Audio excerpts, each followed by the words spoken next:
Hi, I'm John from Just Music, and it's been a while since I did a Just Music review. It's a passion project, but this is going to be an in-depth, a little bit longer than normal review that I normally do. And normally I pick out a concert stub and talk about that, but this is going to be a long enough video where that might be a bit distracting. Today we're going to be talking about and reviewing the 2 CD Beatles Anthology Volume 4. As you can see, I have the first three, and when you connect them, they form a mural collage where they all interconnect. And so the fourth is a culmination of that mural collage, all connected from what you see right here. Originally, when they first were going to release this, it was just going to be released as you had to buy the remastered version of 1, 2, 3, and then 4 all together in this package deal for a lot of money, 120 bucks or whatever. But there was so much demand just for the volume 4 that they released it separately. And it's not cheap. It's 2 CDs, and you get a booklet that talks about every single song in here. So the 2 CDs alone in the anthology are about 30 bucks on Amazon. Um, and I'm going to go through it as a deep dive. And I'm actually going to read the introduction by Derek Taylor. So Derek Taylor wrote an introduction for each of these back in 1995. So these 3 CDs, the anthology series, are 30 years old, and Paul, Ringo, and George were all actively involved with this. And what's cool is the original anthology series featured the groundbreaking, reproduced, mastered version of Free as a Bird by John Lennon and Real Love. So my understanding in like 1989, Yoko had this cassette of 3 of John Lennon demos. And so Jeff Lynne, a genius, took those recordings and as best he could remastered them, and then Ringo and Paul and George all played on it. So you have Real Love and Free as a Bird 30 years ago on here. So in this anthology 4, you have those same 2 songs, Jeff Lynne involved again with Peter Jackson with new technology that remastered those. They almost sound like completely different songs. They make Real Love and Free as a Bird on the 1995 anthology sound like demos. On the new anthology, they sound phenomenal, but they're different. Um, and then, of course, the last song, which 30 years ago, Now and Then, was pretty much unsalvageable, even by the genius Jeff Lynne 30 years ago. And even George, when he heard it 30 or 40 years ago, said, guys, we can't, use Now and Then. It was just, the sound was just, it was too bad. So with the new technology, we've all heard it came out in 2024, Now and Then. So that's on the same version that you've heard is on here. So just those 3 songs alone, in my opinion, are worth the price of admission, which are at the very end. And they just, oh my God.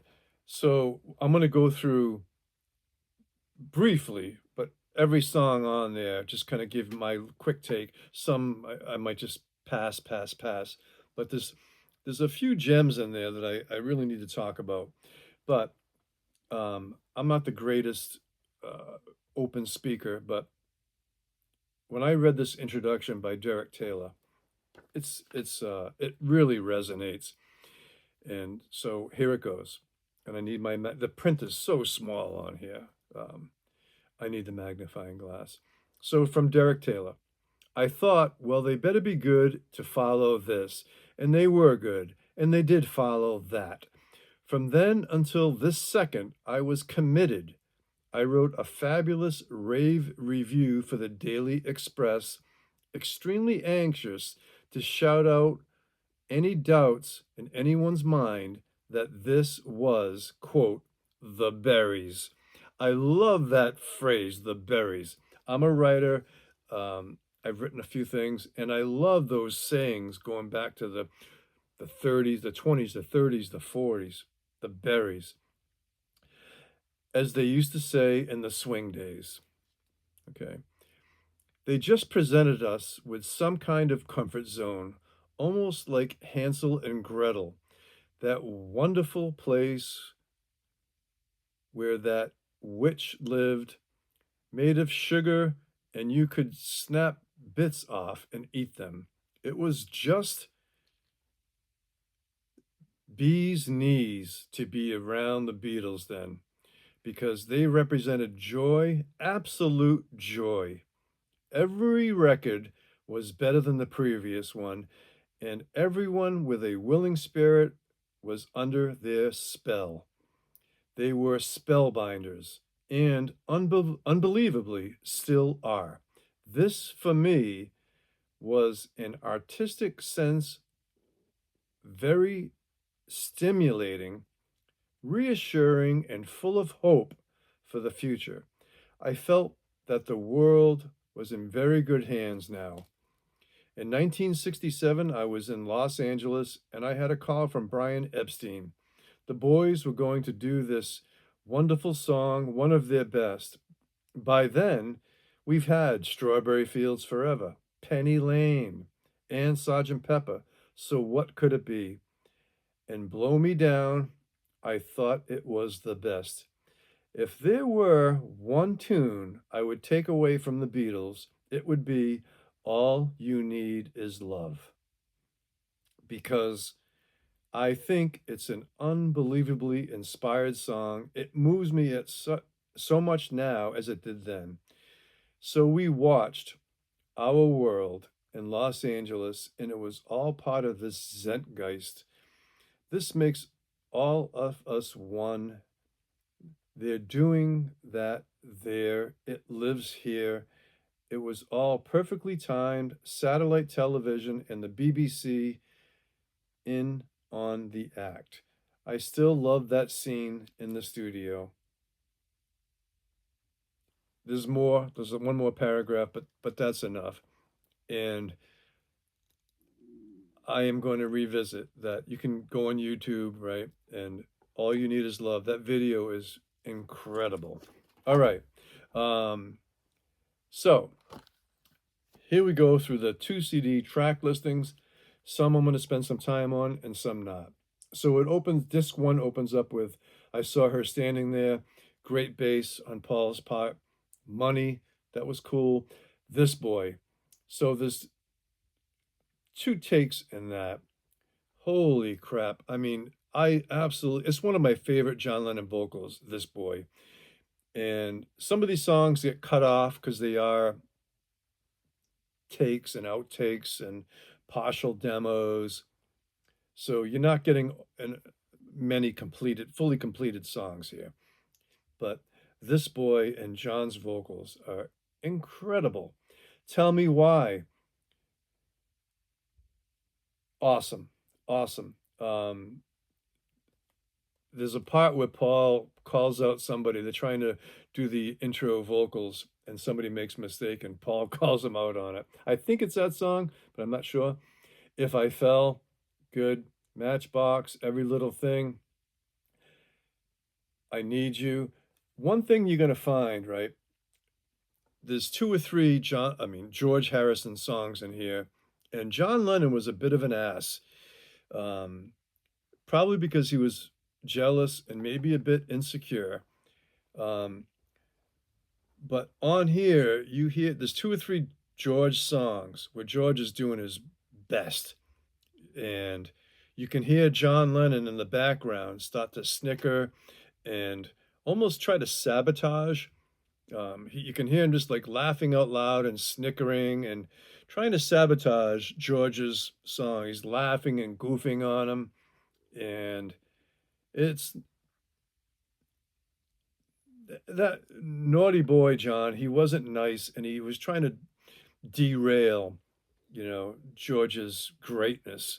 Um, but it shows in spades on two or three of these songs. You can hear George doing his best, doing awesome stuff, and George is just trying to sabotage his efforts, which is sabotaging the Beatles, right?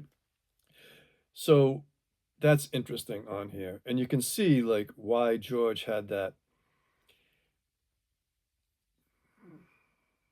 weight on his shoulders, and especially in the Peter Jackson "Let It Be" 6 hour, you can see George's frustrations just mounting. Um, all right, I need you. Yep, I've seen a face. Good in my life. Good nowhere, man. Good. Got to get you in my life. Love you too. Strawberry Fields forever. She's leaving home. Instrumental. That is awesome. That instrumental is really good. Um, Baby, You're a Rich Man. I never liked that song. It's irritating. It's on here. What's kind of cool is you hear John kind of goofing on himself in there, and he's doing rich, baby, you're a rich man, and he's really kind of goofing on that old school English accent. So that's kind of cool. Um, All You Need Is Love, the rehearsal, very cool. The Fool on the Hill instrumental, that was okay. I Am the Walrus orchestra overdub, that was okay. Disc two, Hey Bill Dog instrumental, very good. The surprising hideaway gem in here, which I never thought, is track two on disc two, is Good Night, which is the only song that Ringo sang on the White Album, a double album, and Ringo gets that one song. But all four Beatles are on there harmonizing, and it is sublime. It's it might be one of the best vocal tracks from the Beatles that I've ever heard. It's really, really good. And then we go into While My Guitar Gently Weeps.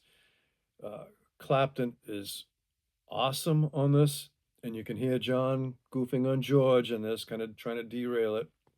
Um, then there's a jam on here called I Don't Care, which is pretty cool.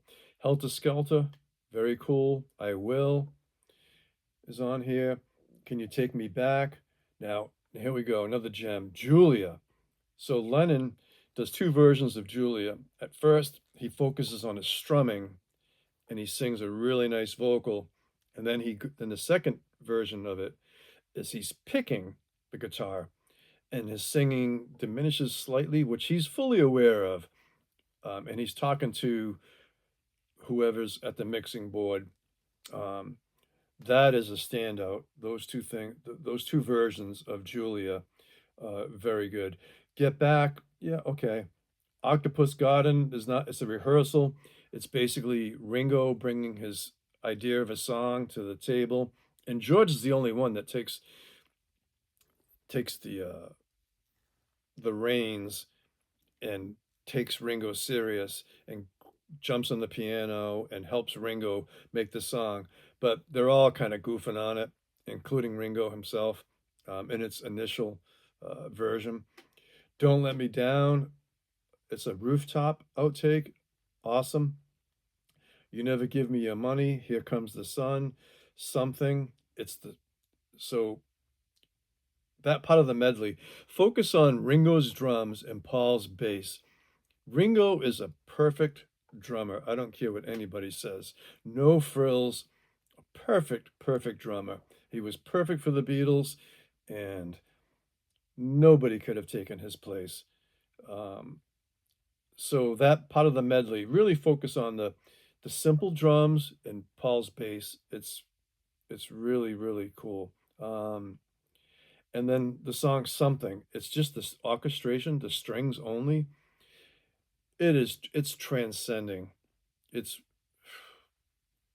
it's moving. It's really, really cool. And then, like I said earlier in the intro, Free as a Bird is the remastered, reproduced version, which sounds so modern, so perfect. Like if all the Beatles are still alive, this is what they would do. Um, so Free as a Bird, Real Love, the 2025 remix, and Jeff Lynne was involved with Peter Jackson. And then the masterpiece Now and Then ends the whole thing. And yeah, 30 bucks, get a hard copy, put it in a good stereo system, even your car system.